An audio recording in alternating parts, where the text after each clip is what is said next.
I'm going to be talking about my orientation in the ICU, as well as giving you guys tips and tricks so that you can make it off orientation in the ICU.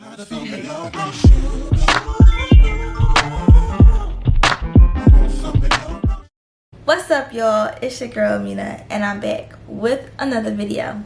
I'm a registered nurse and I work in the PICU. So let's hop right into this video. So going into the ICU, I was very nervous. I was nervous but also excited because like, oh, it's something new, something I've never done before. It takes time to get good. You're gonna suck. Not at everything, but at a couple things. A couple things you're probably gonna suck. So it's important that you keep a positive mindset, that you do things for yourself that put you in a good mood. Like for me, having my hair done or like doing my nails, that puts a little pep in my steps when I'm typing or charting or when I'm pulling up syringes and things like that. I feel like, ooh, like it's a small little razzle dazzle. It's a small little something there. So good. That's kind of what I do to get my morning started.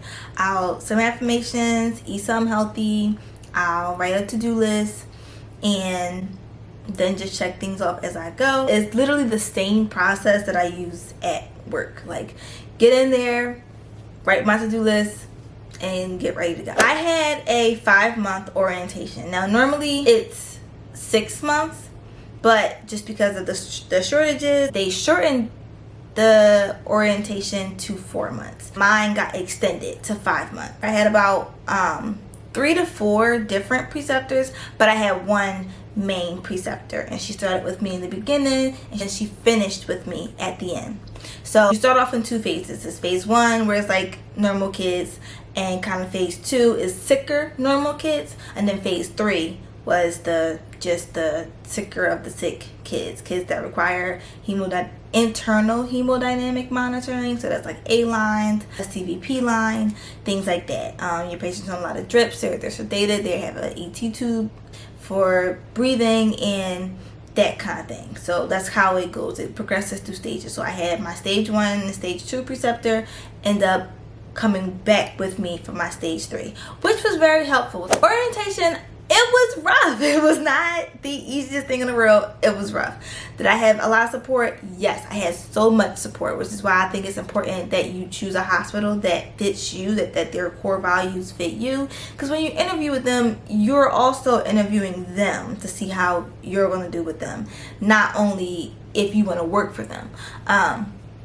So right off the bat, I will ask them, I will say, hi, what do you think the success rate is for someone like me who doesn't have a lot of experience in the ICU to come off the orientation and be successful? And they were straight like, oh, you're going to be great. Like, we prepare you like this, and we do X, Y, Z, and here's your binder, things like that. So you want to know that the place you're working for wants to see you do good. Normally on my unit, you can get anywhere between 3 patients to 1 patient. If you have a 1-to-1, they are very, very sick and you have to do everything for them. And if you have, like a 2 to a 3 patient assignment, they're usually not as sick and you are able to, get in, custodial care, and get out. Normally 1-to-1s, you're literally at the bedside the whole entire time, from the start of your shift to the beginning of your shift when they first get there. But when they're there for a while, then you can kind of like get in, custodial care, and get out a little bit more easier because you're not doing so much for them. Like, you're not setting up line, you're not pushing all these drugs, and it's not anything that's really acutely going on with them. Now you're just managing their issues. How did I get through my most difficult assignment? I want to say that because you're actually working, it's not a lot of time to step away and think. In the ICU, generally, it's a fast-paced environment. They want you to go, go, go, go, go, go, go. Push this, hang this, set up this line, set up your A line, set up this, set up that. So, or reposition the patient. Oh, watch the tube. It's a lot of different things that you want to be worried about, that you want to be, looking at and making sure, like, your eyes, woo, even though you see something, it's like, oh, I see that, but no, you're like, oh, that's that, and your eyes just draw to the different things that you need to be monitoring. Your safety checks, your code sheet, girl, everything. I promise you, okay, everything. Your eyes and your ears become so useful. okay? My most difficult assignment was definitely a one-to-one. They look very overwhelming at first, but the best way I got through, which is what my preceptor told me to do, which was start with your assessment. Do your safety check, because you really can't do much if your safety stuff not in order. You in the room and the patient start declining, you need to bag them and your bag's not working. It's a problem. It's a big problem. Or they cold and you need to pull up drugs and you can't find your code sheet. Big problem. Safety check first, and then get in and assess your patient. Like, look at what's going on with them. Do they have lines? Are they on a vent? Are they positioned a certain way? Like, what's going on with them? How does their breathing look? Is their airway secure? Okay, I'm checking pulses, I'm checking cap refill, I'm doing all of my assessment things, I'm listening to my patient. What do they sound like? What is the baseline? What am I working with? That's kind of how I got through my most busiest assignment. Like, my most difficult patient had to be like my very first trauma one-to-one, because at first you be like, oh my god, what's happening? And you don't really know what's going on. And then you're like, okay, nurse mode. Like, what is my job? What is my responsibility to this patient? Okay, let me assess them. Let me know what's going on. Let me ask the NP or the doctor, hey, okay, what are we doing with this patient? Okay, this is what you want. This is what I can get you.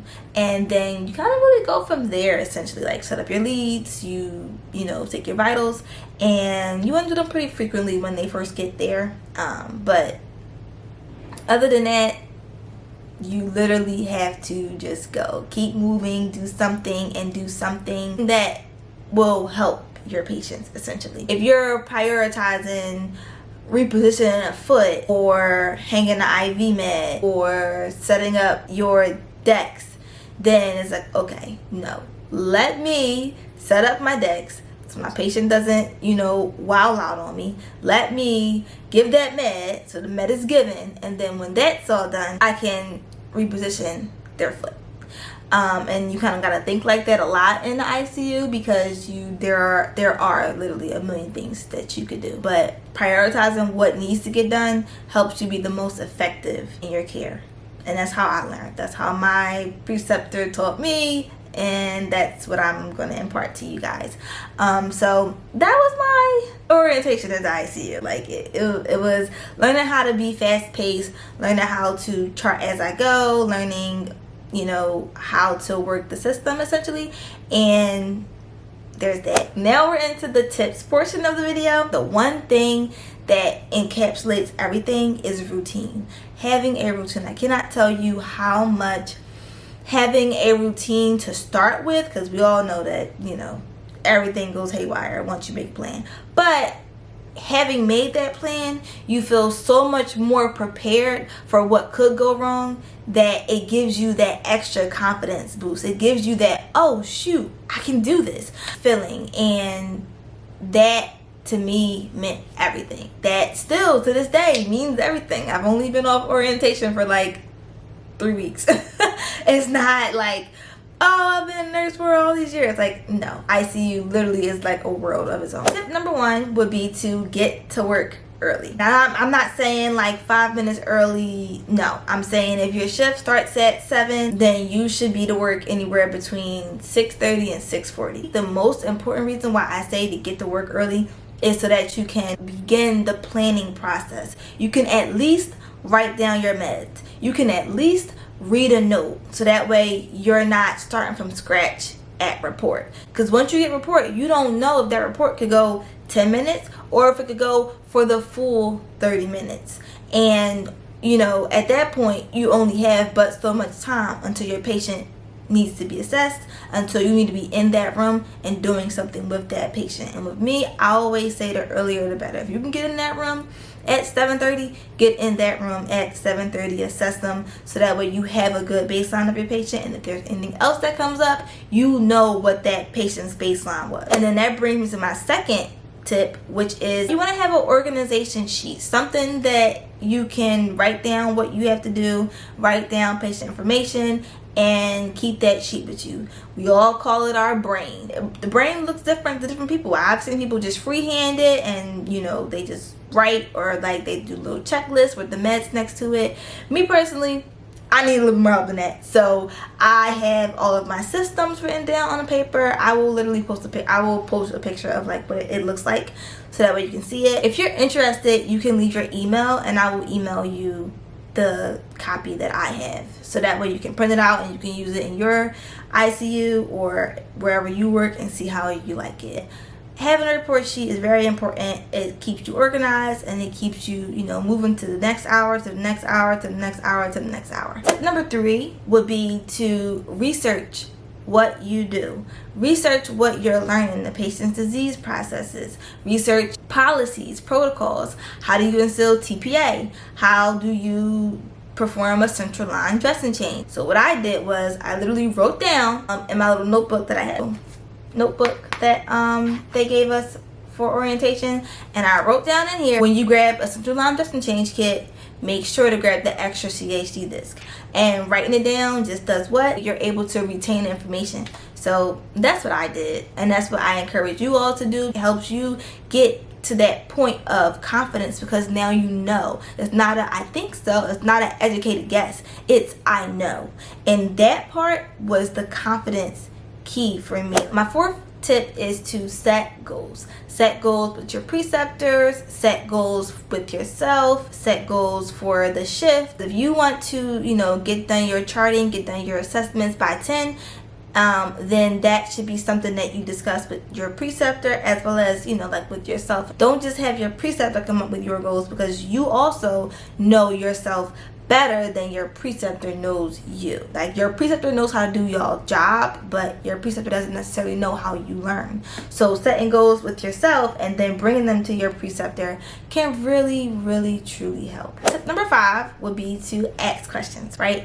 You want to make sure that you're asking questions, so that you know why you're doing what you're doing, so that you know the mechanics of it. My 6th tip would be to have an open mind. Like, have an open mind. What does that mean? It means if your preceptor says, hey, I've got to do an art stick, do you want to do the art stick? You say yes. No ifs, ands, or buts. You say yes. You say yes. If she's telling you, oh, I have this patient and we got to change it, we got to do a track change, say yes. If you got a patient and they have, I don't know, burns, and you gotta redo the dressing because the patient pulled it off, go in there and do it, because the best teacher is experience. You have to do it, get a feel for it, and then you'll be more comfortable with it. Like, I used to be so afraid to get in there and like touch my patient, and because I would be like, oh, there's so much pain and so much going on.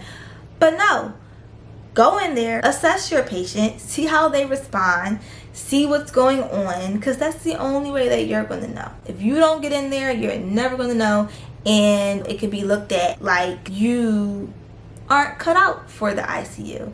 And I mean, granted, it's not for everybody, but if this is something that you really want to pursue, then you kind of have to just dive in, like literally be all in, and really invest your time well while you're on orientation. So those are my tips for orientation, and I hope that they really helped you and that they bring extra confidence and help you to persevere through our field of nursing, because it's difficult, but it's not impossible, and once you get good, it is so rewarding. Let me know if my tips were helpful to you, and if you enjoyed the video, I hope you stayed to the end. I hope that all the tips really are impactful to you. If you like my report sheet, you can leave your email down below and I will email it to you. I will email you like a PDF, so that way you can print them off and use them in your career. Subscribe for more, because I'll definitely be posting more informational videos about nursing and just about like my experience, and hopefully it helps you guys. So I'll see you in the next video.